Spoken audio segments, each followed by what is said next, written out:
owinjo wechego nogore piny motho. Ji duto mane owinjo wachno luoro nomako. Eka joma yawuowi nobiro moboye gi nanga mi ogole oko kendo ike. Kod timbe ng'en kiseduogi kitu sani ng'en piny luo wayudo kiwacho kipenjo nyaka jomo Kristo makoro luo wach ma Kristo ni piny man maber machon kose masani tiwinjo ka ji keto dok ga ni chon piny ne ber moloyo sani. Manyiso ni gik mane watimo ka mache kitwa ma Nyasaye nowacho ni pogowa wan ogendni mag joluo kod ogendni mamoko. To gik mwaluwo mwatimo go Nyasaye manoketwa ni mondo watimgi mapogowa kod oganda mamoko. Koro ka jaluo tho to ng'ama othono en juogi. To jaluo oketo geno ne ni ng'ato kotho kapok oike to pod entie. Mano nyikwara mogo ng'eyo kata kweche onge kwer. Kwer betie mana sama oseike ng'ato. Koro sama iwang'e ni wageno entie ma kata en wuon ok omor. Mak mana ne ng'acha to koro ikelo wach ni en nondiko nokotho to wang'. To anyuola mantie onego tamre nikech mano kitwa kod piny mar wang'o ng'ato. Koro nki tamori to nyalo chandi. Kodongo kotamore nok dhi dala to kwamo gi gari. Mano in kare. Matamre ga nok odhi dala no nitie gimomiyo otamo. To kare joluo to ne iko nade? Osogo nyikwara mogo ng'eno osogo chamo goduma. To sogo dak gi ginene gakuru kod ochongori e wi yath. To ochongori kod chamo inyiso ochongori wetegi no adwa chamo oduma to gibiro nene kaka ng'ama wiera. Nwa nyaka nini wan osogo maneno ka chamo oduma. Koro nyalo nyiso nyikwara mogo adwang' nwa puonjre wach majuogi nwa puonjre kit gik mwaneno kodok korka lee mwapidho kata winy mafuyi polo. Ibo yudo kaka mosogo go ikoko akuru kudhiye. To gin joka winy akuru kudhi kanyo nikech timbe ka ok timbegi gin joling' to sogo gin jokoko. Koro kitwa gi timbewa ok onego bed ni waweyo. Ma kwayo ni kaber jomowang' gimobed mogik. Kik nyakwara mogik bol gimoro dholuo wach bole kendo ni thole ni wang'e mago gik manitimo ni chiemo. Juok luo mohero gik makoketi kendo ni thole buro. Dhano kotho tiike. Koseike tiluwo yore ne te gitim sape masape rum ai koro juoke kochier kuom gi.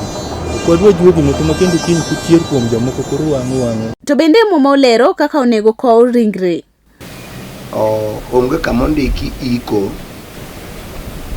matindo obiro miwang'o go ringruok ok nie muma. Nitie kama thoth ji temo confuse ga ka gitiyo gi wach mar ringruok dok kelo kuma noahe kendo gitiyo go wad buru dok kuno. To sama wach ni buru to kane kaka nyo en weng'o nikech kata buch lobe nitie. Kata sama ineno ka yamo moro biluongo ni kalausi chabiro iwacho ni awa golule pa go buru dhi timo buru dhi bete. Koro buru ok ni en gimowang' gimoro amora mabiro mahuye kor yamo thothne jaluo luongo ga ni buru. Koro sama ikawo lo dok e lo kipimo go ng'acha tiende ni ng'acha wuon en ringruok to miolo kuome ni en buru. Koro mane kama dhi wad buru ahe to onge muma kama ondikie ni iwang'o ng'ato.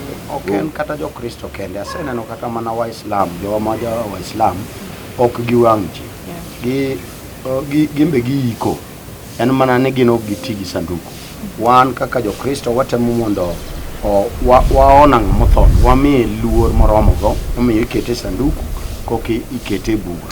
Kiike to jowetewa ma jo Islam ibo ng'ato to gima duong' en ni waiko wate. Koro weng'o ni kuma othoro bede ahinya kata kama othoro timore ahinya otimore e piny jo Waindi.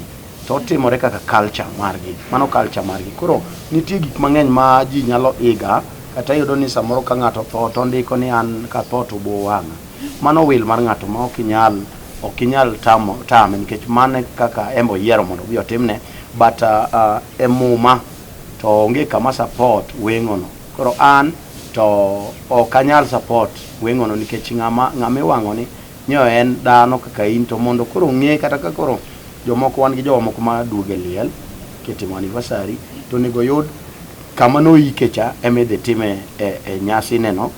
To king'iyo kata kinde muma Jakobo otho e piny Misri, to okaw mana ringre ne Joseph okaw mana ringre Joseph kidwoko kanye kuma noike kwerene. Koro en be miyo jowetewa mosedhi be luor kech koro ing'e kama noike kama ne oike anyuolagi, mayudo kata wan kaka koro oganda joluo yudo ni kata ka ng'ato oninde bade kata ka ng'ato otho e piny pango to chuno kaka oganda joluo kaka culture ikawe idwoke dala kama noike kwerene kata dala gi kama nonyuole. To king'iyo gi ogendni moko giika but gin ginyalo iko kata kaburi. Jomoko nyalo wacho ni kata nyalo wacho ni ati samoro jokristo oluoro weng'o e piny kaendi to ni mar ka gichopo malo kocha chode be samoro obel nyalo rwako gi kabigi. Koro iwang'ie piny tichaki iwang'ie polo. Penjo maber kabisa mosechando ji mang'eny. Chieng' moro osiepna moro miya nyiero kabisa. Ne ondike muma kamoro giwacho gi kuot, nondike muma kamoro ni chieng' giko nobed chieng' muodo lak gi ywak gi muodo lak. Koro wacho ni en leki gi rum koro rafu koro bro dong gi tich adi achiel mana mar ywak. Wang' mowuoye mar cremation mikelo en wang' mar ringre mosetho, en ringruok ma chuny osewuok kuome. Koro en ringre motho miwang'o, ma kata ng'ama iwang'o no en gima owinjo onge, kech ringre miwang'o no mano mana the body but the spirit to onge kanyo, emano osedhi koro dong kamano, en gima owinjo onge kata kiwang'e. To wang' mar polo koro pogruok man e kind weng' ariyogi, weng'o mar polo iwuoye chier ka ng'ato osechier, koro in kaka in ne to iwang'i kineno ma ikale mach kingima iwinjo remno nikech samoro richo manitimo, koro iwang'i kineno. To wang' machielo ni iwang'o body mosetho ma chuny onge, koro mano pogruok ga. Koro weng'o mar polo opogore gi ma kech ma tiwang'o the dead body, ringruok mosetho ma ok winj lit, to maja tiwang'o ng'ama ngima miwinjo remno, koro mano pogruok. Only inakuanga na padri. Like the cremation is people whoever, like wewe unakuja na kikimino, unakuja na pastor yako. We had a padri here, now he is not longer with us, so we are getting one new soon, hope so. Then like mwili kikuja anafanya na ile maombi ya kindi, kabila ingine inakuja na mawatu yao ya kufanyiwa maombi. Yeah, we don't refuse anybody not to cremate as long as we have the documentations which says he or she is the deceased with their family members. We don't refuse anybody to get cremated here. To dibed ni chenro mar kowo ringre e yor weng'o yot mohingo ka ikowe e yor iko. Like non-Indians, they pay 40,000, and Indians they pay 18 because most of them they come with their things like ghee, simsim, vitu ile tunatumianga kuchoma mwili. And after that they like saingine wao watu wanatupatianga madonation inawe kama kuna mali mamuti zao zinakatwa badala kuuza wanatuletea hapa inatusaidia kuchoma watu. Nitie kamoro ma Yesu bende wacho kokone ni nitie jogimene ingo to gidiko ng'ato to Yesu duoko niya we jomotho oyik jomotho, but the word iko ne exists kata kinde ma Yesu nitie iko ng'ato e lowo. Okay, tena ne kecha awinjo ka kwedo okang' mager sana wach mar wang'o ringre jalno eno ma oseweyo piny. Kapok asomo mano, wan gi timbe jo-Yahudi ma jo-Yahudi oiko ji mang'eny e muma. Waduogo ka Yesu bende obiro to wayudo ka e kinde ma Yesu nitie bende oyiki ji, ma Yesu wuon bende oyiki. Ka Yesu setho kendo jopuonjre ne manodong' bende nodong' ka yiko ji. Anania gi Safira waneno ko yiki. Koro e practice kaka jo-Kristo en iko ringruok e lowo, unless ni notho e nam to lal kum, ma bende kisomo Fweny 20 to wacho ni giko nam biro ng'ogo gi oko. Ochako ndikni kata ndik no chame to ndik no biro ng'oge oko. Koro kar weng'o kata onge, but anyalo somo matin kaka ne jo-Yahudi timo, tachaka somo kendo kaka ne Jo-Kristo bendo timo kinde ma Yesu nosebiro. Hii ndio ile kuni watu tunatokanga na kutoka nyumbani. Makaa lazima itoke kutoka nyumbani. Inakuja itawekwa hapa ndio inaanza hiyo moto. Hiyo moto sasa kijana ataenda nayo ndio achome huko. Inawaka. Ndio inakuja tunaimwagia hapo. Ndio sasa kutoka huko inakuanga tunaosha iko kuni, alafu inakuanga na pamba na ghee imewekwa tukizungusha hiyo moto. Yes, nyakoromogi ang'isa gini endi, koro kaendi ema kosegol ringre kaendi tibiro tikete iye kaendi, kosekete kaendi to iloro dhodho no endo, to ng'atno endo machiegni kod the deceased, yani kod ng'atno endo ma onindo kata ma onindo e bade, ene mobiro kaendi to omoko mach. Onge jal moro amora ma moko mach kaendi apart from kopogore kod ng'ano ero mano yier, ng'at moyier ma monego moko mach kaendi en nyathi ma wuoyi. Sana nyathi ma wuoyi emiyiero ga matis ema biro kaendi to moko mach ma mach no liel.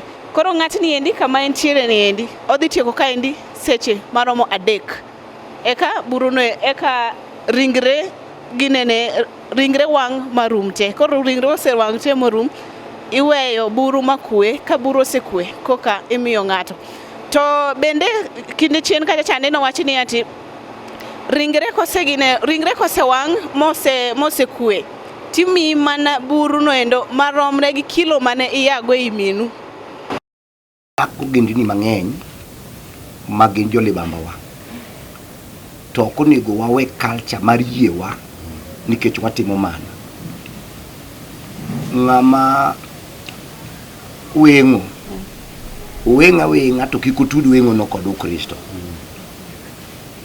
Weng'a no chok no do chako wange ka to kiko kaw gino otudu gi Kristo, nikech onge gimoro amora manie Kristo mok wayudie muma nie ne map. Bende ne wayudo thuolo maloso kod jopiny ewi gino endo magineno. Ka penjona maduong' ne ni bende inyalo yie ni wang' ringre ni kaponi Ruoth okaw chunyi. Kadwa ni owang' nikech pok atho to tho to nitie. An kaka jatich Nyasaye Ayub,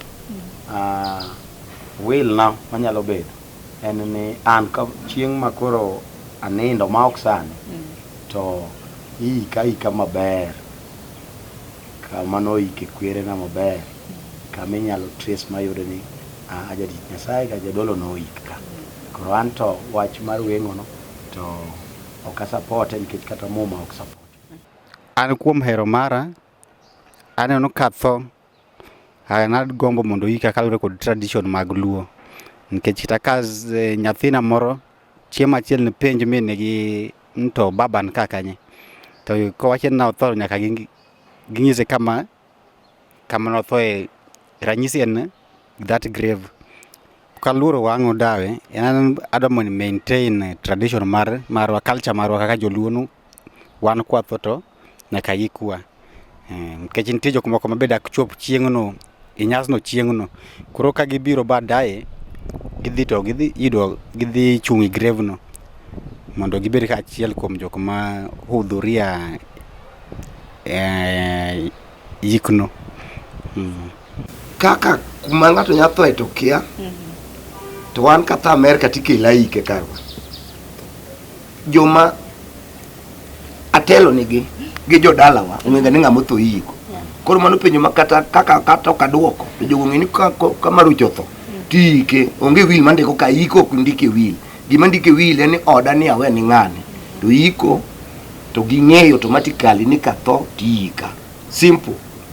Wachni endi kata in kama intiere no ang'eni omako chunyi kabisa.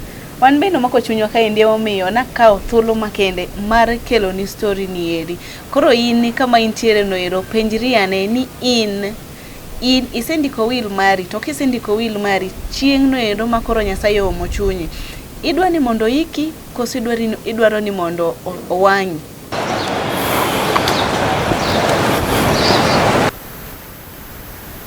Iro makalono endo ok en iro mar maka kata iro moro amora kata iro kamitede. Iwacho ni ati kama iro nitiere nyaka mach liele. To mano iro manyiso ni ati ng'ato kata ringre ng'ato iwang'o kanyo ero.